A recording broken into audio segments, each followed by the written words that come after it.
देखी भैया हाँ एगो नया नया कनिया आई बिया बेचारी। हाँ मरद बहरा बा कहतिया कि ए राजा ये का बट भैया रोहित भैया हाँ सब लोग कटनी करता हाँ और रौरा बहरा में कहा करता नहीं। मर्दा कहता कि सुना हम आए तनी छुट्टी के प्रॉब्लम चलता। मौगी कहते कि देखी रउआ गवही के राजेश भैया हुए आ गए रवे लगे नु काम करे ले ता मर्दा खाता कि देखा उनकरा छुट्टी के प्रॉब्लम नहीं खे हमरा बा। तौरतिया का कहती है भैया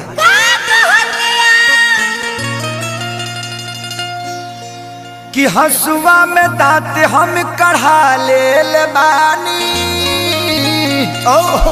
जाई के लोहार से पिटवा ले बानी। अरे बिना मरवा कि पानी हम कनिया कैसे करब कटनिया ए राजा जी। कि डर लागे जरी जाई घाम में जवानी।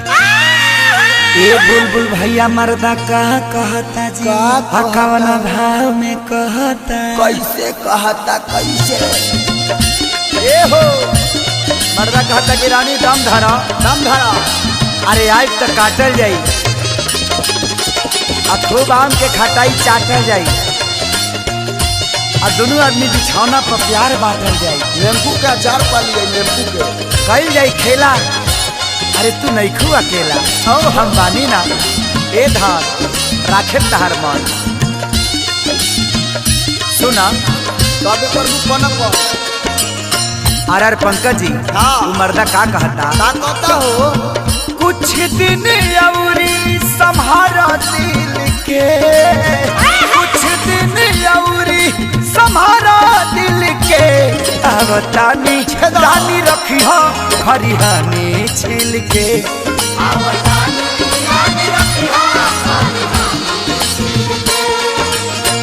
कुछ दिन अउरी सम्हारा दिल के कुछ दिन अउरी सम्हारा दिल के आवतानी रानी रखी हो खरिहानी छिल के।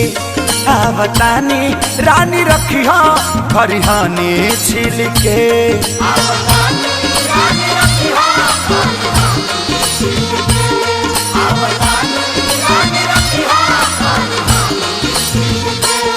आय हाय या हो बुचुल भाई चिंता मत करा। अरे आओ तो कूचा खेलो कूचा।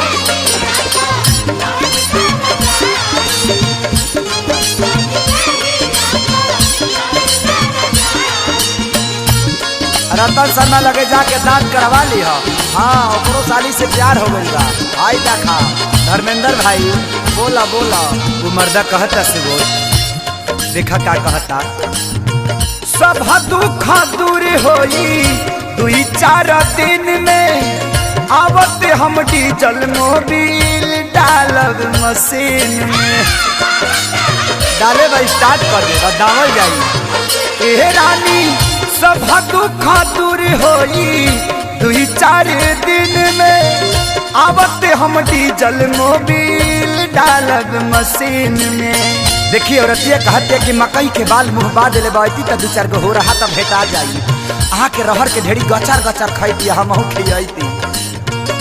बुझता ने रानी हम तुहरा फील के बुझता ने रानी हम तुहरा फील के। आवतानी रानी रखी हो खरिहानी छिल के। आवतानी रानी रखी हो खरिहानी छिल के।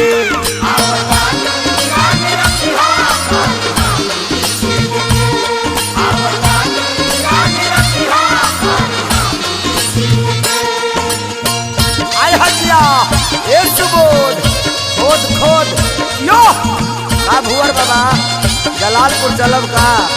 हाय हाय हाय करे जगह में खूब हम मैन बाबा के ले जाई पवन खरवार मठिया।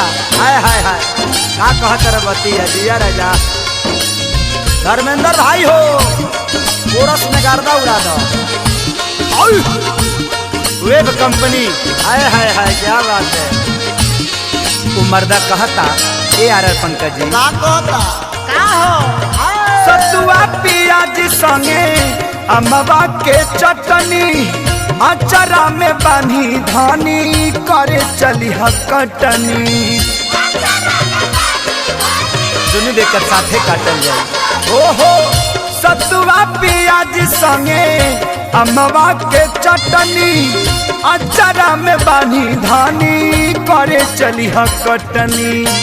मर्दा कहता कि अब की खेसारी भोजवई है मकई साथे साथे खूब सान के दोनों बे कच्चा भल जाए चटनी के संगे।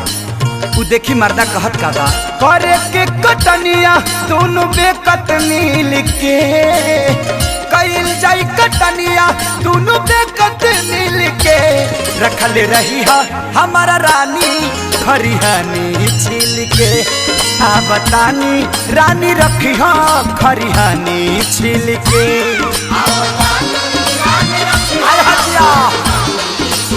ये सुबो यो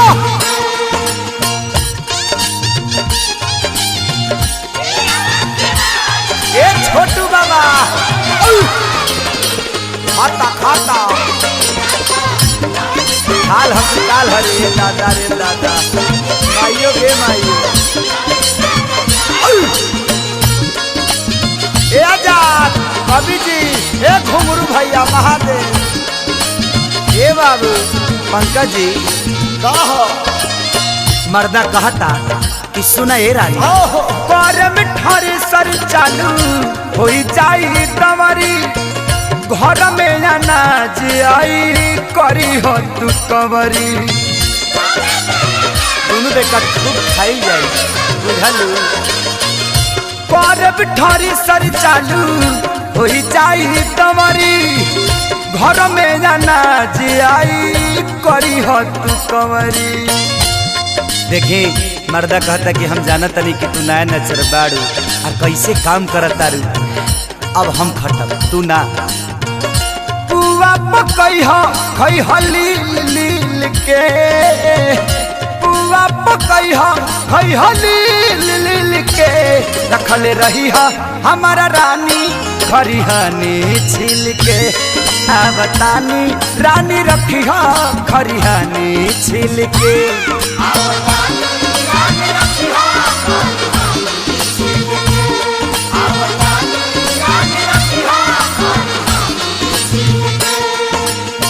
कुछ दिन औरी संभारो दिल के कुछ दिन औरी संभारो दिल के बतानी रानी रखी हो खरिहानी छिल के बतानी रानी रखी हो खरिहानी छिल के।